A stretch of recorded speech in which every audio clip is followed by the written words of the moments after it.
Assalamualaikum warahmatullahi wabarakatuh. Waalaikumsalam warahmatullahi wabarakatuh. Kami dari kelompok 3 yang beranggotakan Anissa Irma, saya sendiri Nur Hikmah, dan Rizka Ramadhani yang akan menampilkan askep-sirosis hepatis. Pengertiannya yang pertama yaitu sirosis hati adalah kemunduran fungsi liver yang permanen ditandai dengan perubahan histopatologi yaitu kerusakan pada sel-sel yang merangsang proses peradangan dan perbaikan sel-sel hati yang mati sehingga menyebabkan terbentuknya jaringan parut. Etiologinya yang pertama alkohol. Alkohol adalah suatu penyebab yang paling umum dari sirosis. Perkembangan sirosis tergantung pada jumlah dan keteraturan dari konsumsi alkohol. Yang keduanya yaitu adalah sirosis kriptogenetik. Dipercaya bahwa sirosis kriptogenik disebabkan oleh NASH yang disebabkan oleh kegemukan, diabetes tipe 2, dan resistensi insulin yang tetap bertahan lama. Yang ketiga yaitu hepatitis virus yang kronis adalah suatu kondisi di mana hepatitis B atau hepatitis C virus menginfeksi hati bertahun-tahun. BBC adalah suatu penyakit hati yang disebabkan oleh suatu kelainan dari sistem imun yang ditemukan sebagian besar pada wanita-wanita. Yang keenam, hepatitis autoimun adalah suatu penyakit hati yang disebabkan oleh suatu kelainan sistem imun yang umumnya ditemukan pada wanita. Yang ketujuh yaitu bayi-bayi dapat dilahirkan tanpa pembuluh-pembuluh empedu dan akhirnya mengembangkan sirosis.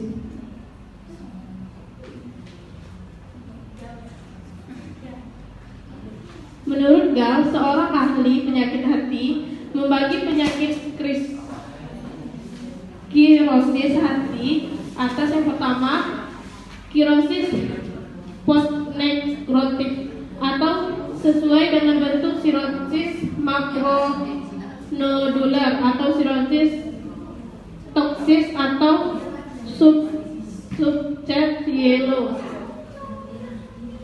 Yang kedua nutritional kirosis atau sesuai dengan bentuk sirosis mikronodular.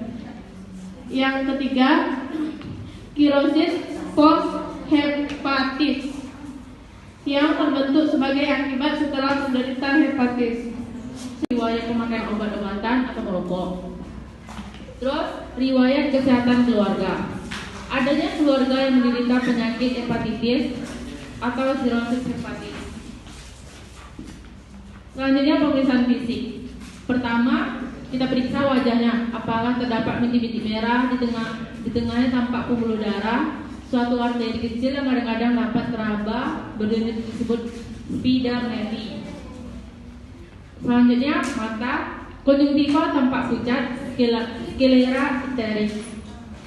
Selanjutnya mulut, bau napas khas disebabkan karena peningkatan konsentrasi dimetil sulfit akibat lintasan portosistemik yang berat. Membran mukosa kering dan iterus, bibir tampak pucat. Hidung terdapat penapasan cuping hidung. Selanjutnya toraks. Bagiannya jantung kita infeksi, biasanya pergerakan apexnya cordis tidak terlihat. Palpasi biasanya apex cordis tidak teraba. Perkusi biasanya tidak terdapat pembesaran jantung.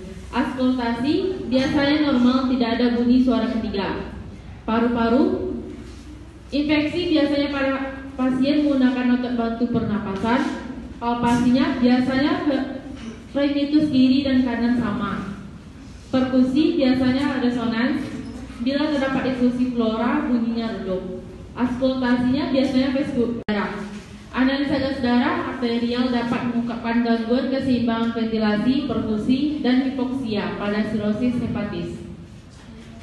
Yang kita ambil diagnosanya pertama, perubahan nutrisi kurang dari kebutuhan berhubungan dengan anoreksia, gangguan metabolisme protein, lemak, glukosa, dan gangguan penyimpanan vitamin.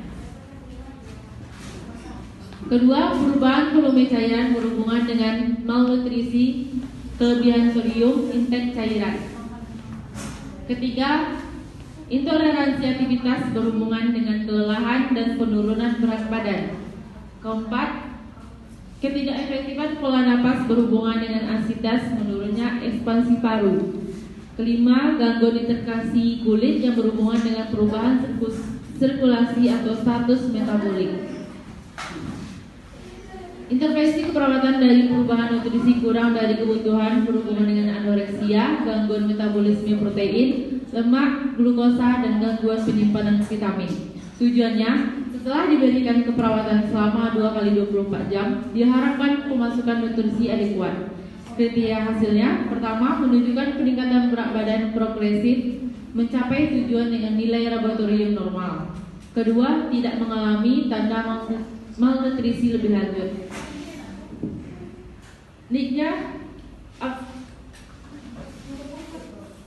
kita ukur masukkan diet harian dengan jumlah kalori. Pertahankan kepala tempat tidur tinggi, posisi miring. Ubah posisi dengan sering. Dorong napas dalam, latihan dan batuk. Awasi suhu. Catat adanya menggigil, meningkatnya batuk, perubahan warna atau karakteristik sputum.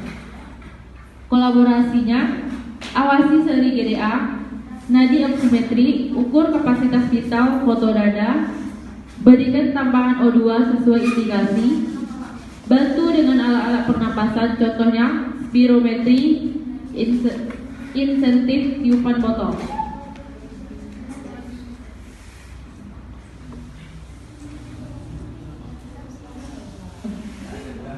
Baiklah, hanya itu yang kami sampaikan. Jika ada pertanyaan, boleh disampaikan.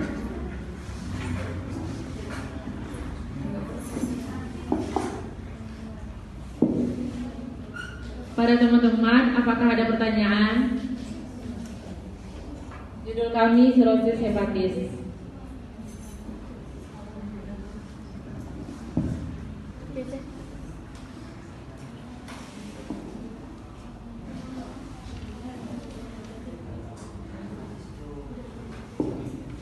Baiklah, pada Najla dipersilakan.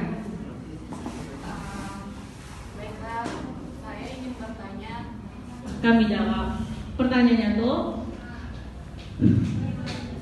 kenapa kami mengangkat diagnosa perubahan nutrisi kurang dari kebutuhan tubuh? Kita lihat lagi manifestasi klinisnya. Di sana orang penyakit sirosis hepatis itu ada kehilangan nafsu makan, berat badannya menurun drastis, terus kelemahan, kelelahan. Jadi kita melihat dulu dari nada. Jika ada 3 karakteristik dalam perubahan nutrisi dari kurang dari kebutuhan tubuh itu, maka itu kami angkat. Apakah bisa dimengerti?